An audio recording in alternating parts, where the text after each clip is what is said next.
them to you, and I'll ask the leaders to raise their hand when I introduce them.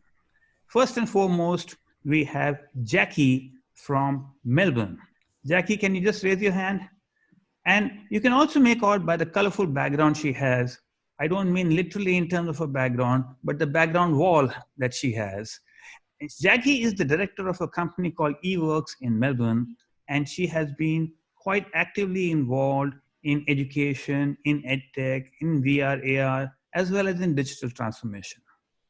Moving on from Jackie, the next person is Jay. Jay is the manager and head of India subcontinent for Unity. He's got a very interesting background in terms of being an entrepreneur before. He was designing gaming, coding, gaming entities. So he's been actually involved in VR AR for the last about 8 to 10 years, And it's really been very nice to have him on the group over here to look at what is Unity doing in that part of the world. Moving on from Jay, we've got Ridwan. Ridwan joins us from Singapore. Ridwan has got a very good experience, both from demand and supply in the higher education sector. From the supply side, his last role was with Eon Reality, and he's currently the head of education for NTT Data in Singapore. In his earlier roles, he's also been involved in Taylor's University in Malaysia, as well as a couple of other places. And Jai, if you can, Jai and Mohammed, if you can both raise your hands. I forgot to ask you to raise your hands respectively. And immediately after Mohammed, we've got Tim. Tim is based in Adelaide. Tim is very heavily involved into agriculture, education of kids in education, in agriculture, as well as with agriculture enterprise. Tim also runs a bus where he helps people get experiences of VR, and I'll get Tim to talk more about that later on. Tim, can you raise your hand, please? Fabulous. And last but not the least is Michael. Michael is based in Sydney, and he is a consultant who's involved very heavily into the K-12 space insofar as VR, AR are concerned. So if that be the case, let's kick off the discussion today. And the first question goes to Michael. Michael, what are you seeing the trends of take-up of immersive technologies in the K-12, that is the school segment? What do you see as the opportunities and challenges? Yeah, thanks for the question, Pradeep. Look, I'll preface it firstly by just saying what Lumina's role is. And our role is to match the needs of schools with the immersive tech available and in an advisory, consultative and project management role. Trends that we're sort of seeing, when we look at APAC as an entire region, it's vastly different socioeconomics and regional economics at play. So China, Korea and Japan and the likes are all, solid adoption levels, great development levels and all that. Australia behind that is probably a little bit, a little bit lagging on that in terms of adoption. But we are certainly seeing trends where curiosity has now turned to experimentation and even implementation of immersive technology. Another trend that we're starting to see, which is really interesting actually, is that schools are investing in more than one solution to meet their needs. So they do want their pre-made modules in chemistry, physics and biology and so forth. But they're also looking to create their own content using 360 camera footage, CGI footage, all that kind of stuff, or CGI content, so on and so forth. They also want remote learning and collaboration. They understand that different hardware platforms have different benefits as well. So one size definitely does not fit all. And so we're increasingly being brought in to consult on the multiple needs of each school. On the supply side, which is also interesting, we're also starting in Australia now to see that the suppliers who are in other geographical markets and have had success in other geographical markets are now starting to focus their time on Australia, which is great because that creates healthy competition, more choice and more development in the area. So those are the trends. Challenges and barriers, I think the big one is still the fact that VR is experiential, so it needs to be demonstrated and experienced to be understood. And so this basically, requires distributors who can understand how to demonstrate it. And that requires investments in time and training. And so we're being brought in to help with distributors to help them overcome that. Another challenge is understanding the tech. I think that educators can see most definitely that engagement and excitement to learn is lifted, classroom collaboration and discussion increases, all of that kind of stuff. But it's very difficult to measure engagement and excitement. Michael, let me ask you, are you seeing more take-up of VR, or are you seeing more take-up of AR in schools? Well, it's interesting. So I think that there's just interest in both VR and AR. But I think that across the board, we're sort of saying that it's happening at equal levels. But I would say that we're being brought in more on the VR sort of level because of the lower level of understanding associated with it. It's easier to understand how AR can work, just on the device and something pops up, so on and so forth. But VR takes a little bit more to understand that. Okay, thank you very much. I'll come back to you, and I may ask you to step back a little bit because I think your voice is getting muffled up. Maybe Sorry. very close. No, that's okay. Now, over to you, Jackie. From K to 12, we are moving across to the wet space where you are actively involved. Mm-hmm. And I know that some of the use cases when you've been talking in terms of using VR for occupation health and safety, for hazardous areas, but these are quite common use cases. What else are you looking at? Are you looking at soft skills training? Are you looking at functional training? Or what else is happening?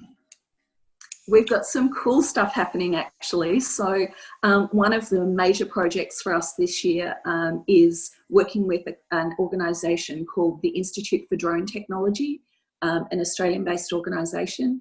And they have been doing training for drone pilots, particularly for sub 2 kilo drones.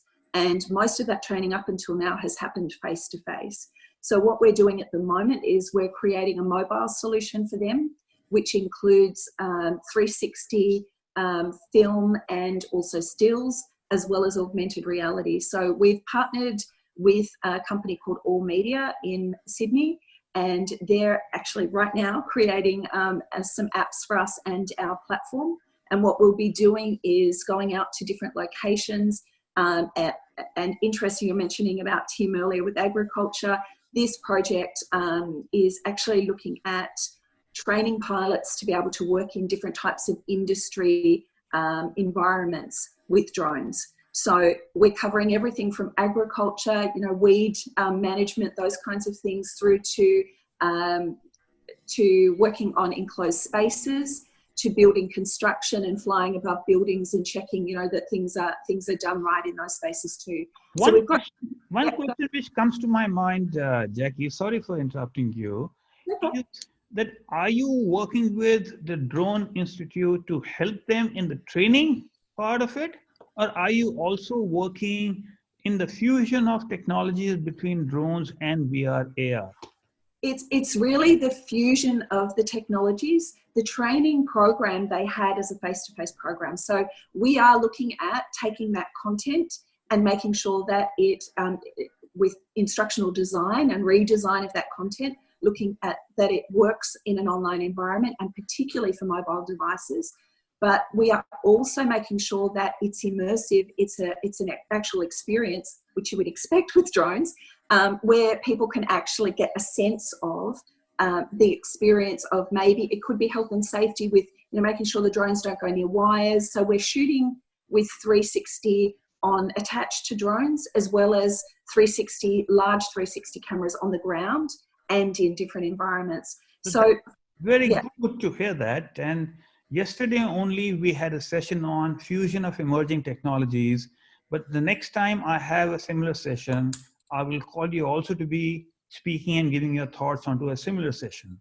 Also today morning, I was in a call with AJSM, which is the University of New South Wales, where we are looking at potentially having a collaboration.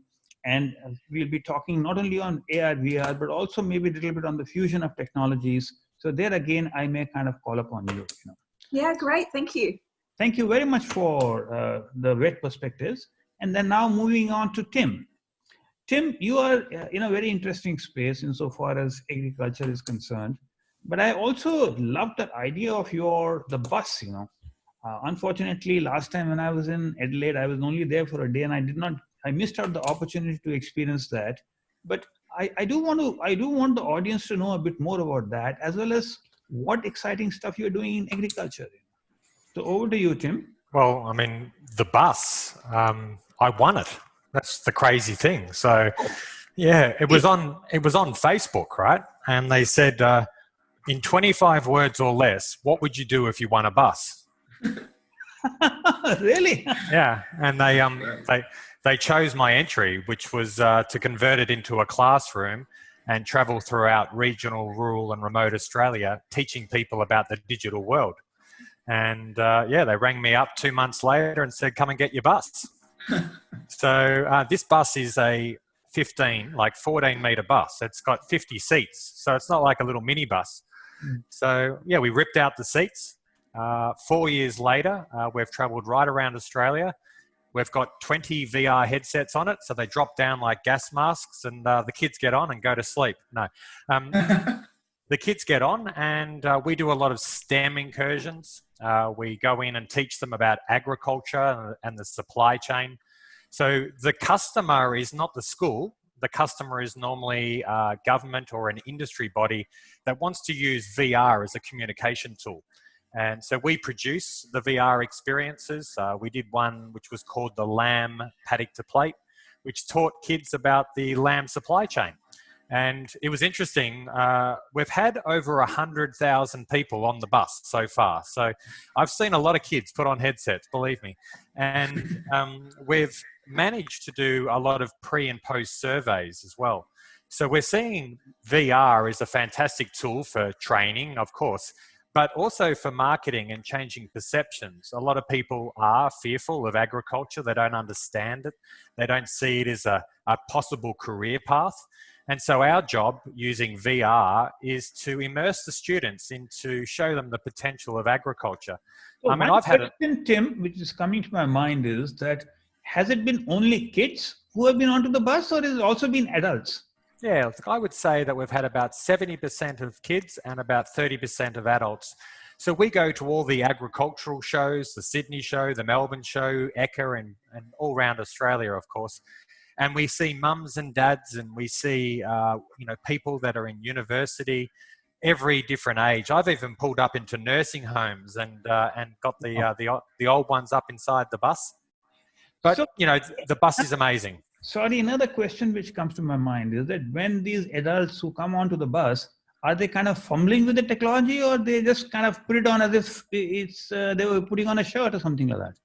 I would say that 4 years ago, it was one of people's first experiences in VR.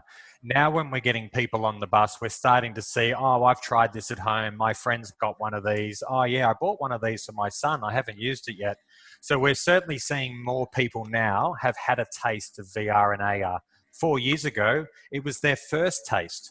And I used to think that was quite good because the first time they put on a headset, they would go to a farm and then they would remember that. Man, that is fabulous.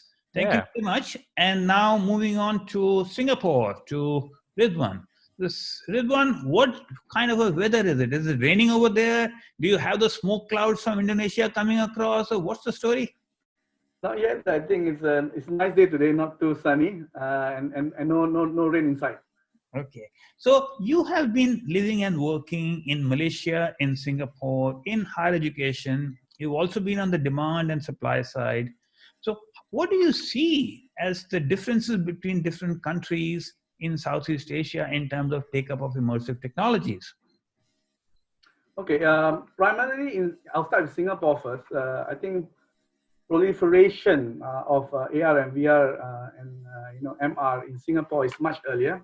When I was in NTU about 7-8 years ago, even when we were going into our big transformative blended learning project for all the courses, we were already going into AR and VR for some of the higher order simulations.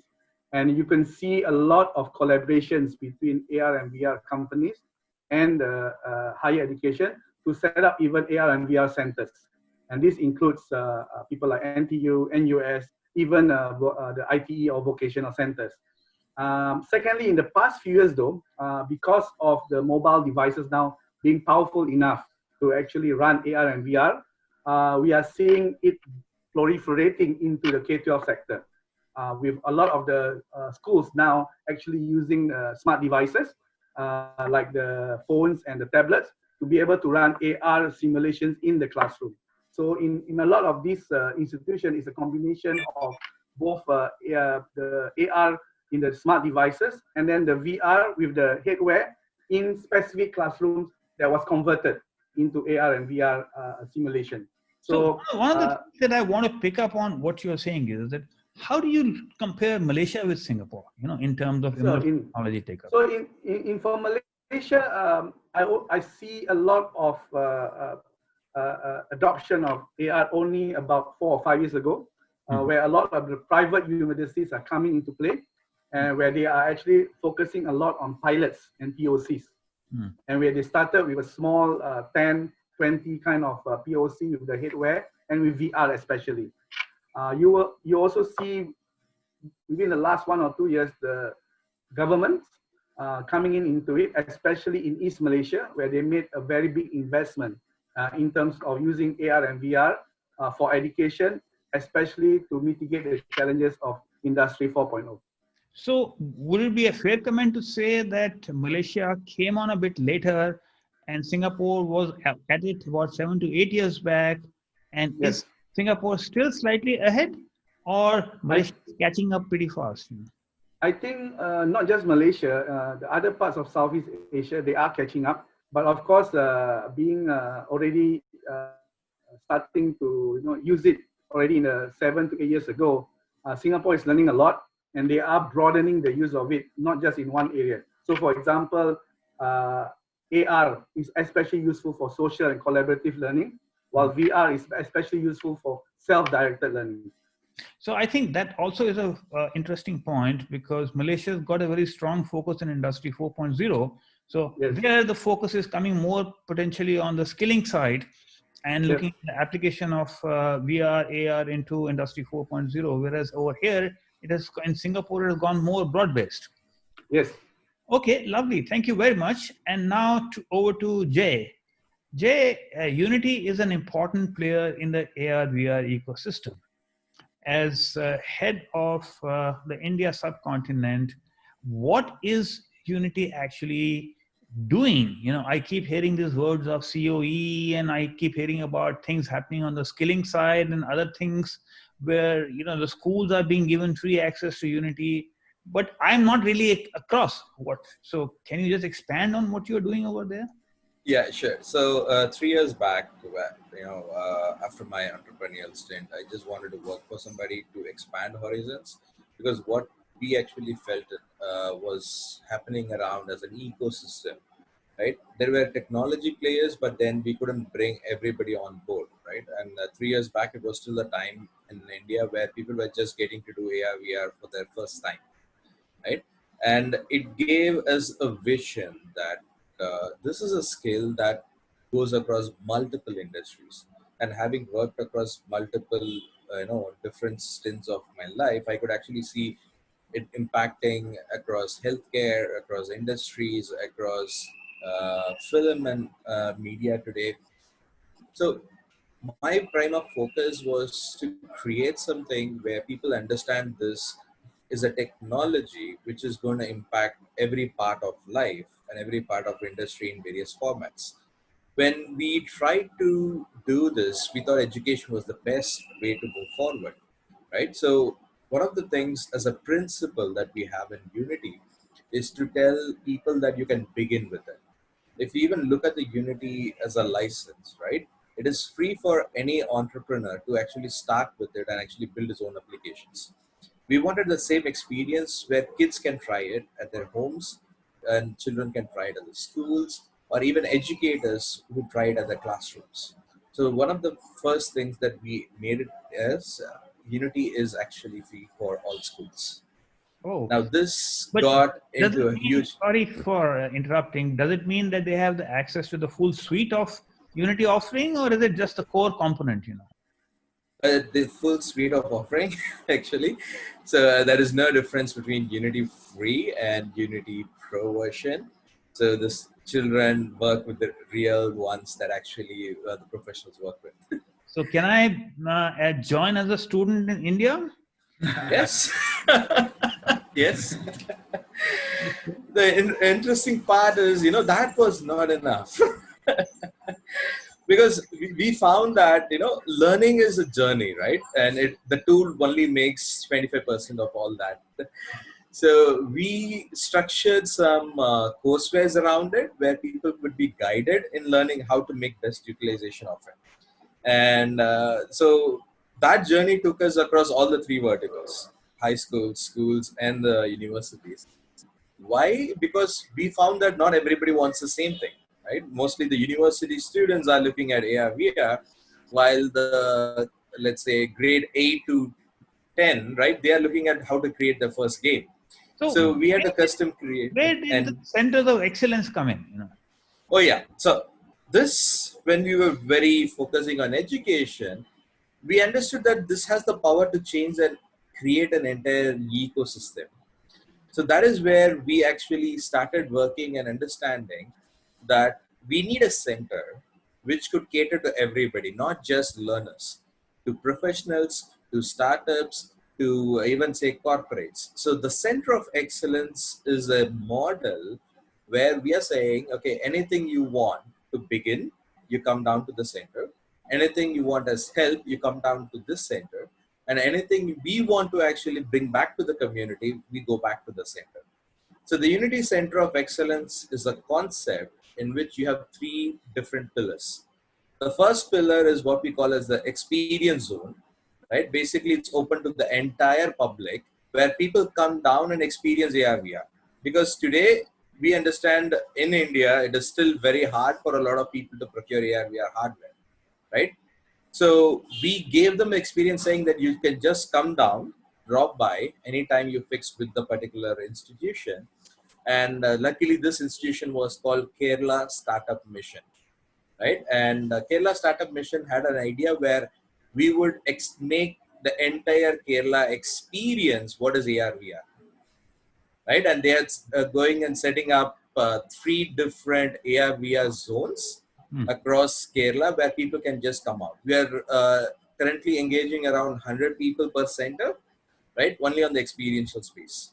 Then we have a skilling zone. Okay. The second pillar is going to be the skilling zone where people come down and have a taste of building their own ARVR applications. If they like it, they go to the third zone where they can incubate with Kerala Startup Mission, and with the help of the Kerala government, they would actually form a particular company, get some seed funding, and actually become more and more involved into the whole ecosystem that they are building. So this background that you have behind you, is that from Kerala or is it from Chennai? I guess it's from more Kerala. So thank you very much. Now I want to get back to Michael. Michael, and you have 2 minutes to give a perspective of what would you want the audience to really think in terms of VR, AR, Is it just a fancy term? Or is it very experiential? Or what do you want this to be, especially insofar as K-12 segment is concerned? Yeah, look, firstly, I want to say, I think that for suppliers, there are amazing opportunities in the education sector. We see that, different regional areas are cascading behind each other, and that sort of allows suppliers to come in and strategize really very well and focus in on areas and then move to another area rather than having to scale it all up for the whole bit. So I think that that's a really good thing. Another thing that I'd like to say to suppliers is look at specialization, because there are key areas that haven't really been tapped completely. So whether you want to create something for K to 6 or 7 to 12 or higher education, special needs, collaborative tools, whatever it might be, like create specialization tools and then work on how to integrate these conveniently, because we need to understand that our market is teachers, and what their primary focus, their core objective is to teach, not to have to go through the rigmarole of learning new technology. For the education sector, for schools, I have a message, and that is dip your toes in. It's warm. The water is very nice. It's very nice to, to dip in. And it doesn't have to be in one massive hit. You don't have to go with this massive budget and spend all of this money. You can dip in slowly and then, take another step later and then another step later. And that's kind of what our message is with Lumina, is to take a first step and then later on take another step. And you'll see that the benefits just... What I will do is I'll also ask them to visit Chennai or Kerala and dip their toes also into the water which is there. And at the same time, they can try out VR, AR. Thank you very much, Michael. You're all welcome to do that. I think I will extend it to all the viewers here. Right? Please do come and visit us at Kerala. I will now move on to Jackie. Jackie, in 2 minutes, if you had an opportunity to reshape the wet environment, what would you do? I would say start small and use a staged approach. So for example, with the drone project, we're working with this, although we're using these technologies, not every single piece of content that we're developing for the mobile devices is augmented reality or using 360. What we've done is very carefully use learning design to make sure that the technologies that we're using, VR, AR, 360, anything normal video, is appropriate, the most appropriate tool for the learning that is happening. So I think that's really key, is to not just use it and think, well, we're going to give this VR stuff or AR stuff a go and just make everything like that. What that does is it keeps the costs down. It allows the students to start to get into that learning too. So with this particular project, we've got 4 key units. The first 2 will have less of that, a major sort of 360 experience and augmented reality in each of them. But the later units that they get experience in will have some more. So we're going to also introduce that sort of a bit more slowly too. The other thing I would say is to start with what you have. So what we're designing this for is, we're aware that a lot of these people, they will be still coming to do some practical sessions, because you can't test someone on flying drones remotely yet. So they will still be doing some of that. But the rest of the time, when we've looked at that students, what they do have is tablets and they do have their mobile devices. Now, the learning we're developing will still work on computers as well. But what we're trying to do is to make it that, like the All Media platform, for example, we're using, works beautifully on tablets and mobiles. So we're saying these are tools they already have. They don't have to buy another headset or do anything else. We're working with what people already use. In other words, the key takeaways that I take from Michael and from you are: start dipping your toes, start small, work with whatever devices you already have in the first place. Now, keeping that in mind, over to you, Tim. Tim, and you also fit the bill in terms of specialization that Michael talked about, and you've got a particular niche. So if you had 2 minutes, what would you really summarize as the key takeaways, for the audience? Well, look, it's been interesting hearing the other presenters in terms of understanding the cross-platform concept. So our platform, it's called Farm VR.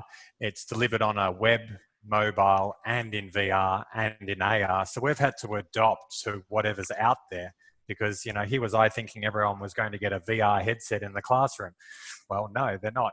So a lesson that I've learned in terms of creating content is to understand cross-platform delivery. But the other thing I absolutely love doing, what I really get a lot of joy out of, is teaching kids how to create immersive content. And so our Farm VR platform now has kids creating their own content out on farms to educate the city kids about where food comes from. So I'm giving away these 360 cameras. They're a couple of $100, and the kids Really? are out there. What does one have to do to get those cameras? Well, you have to be a farm kid. I'll come over to the farm for a day. Well, anyway, where I'm going is creating a tribe of immersive storytellers. Let's actually get the young kids submitting projects to their teachers and showing them how immersive storytelling is the next evolution in communication.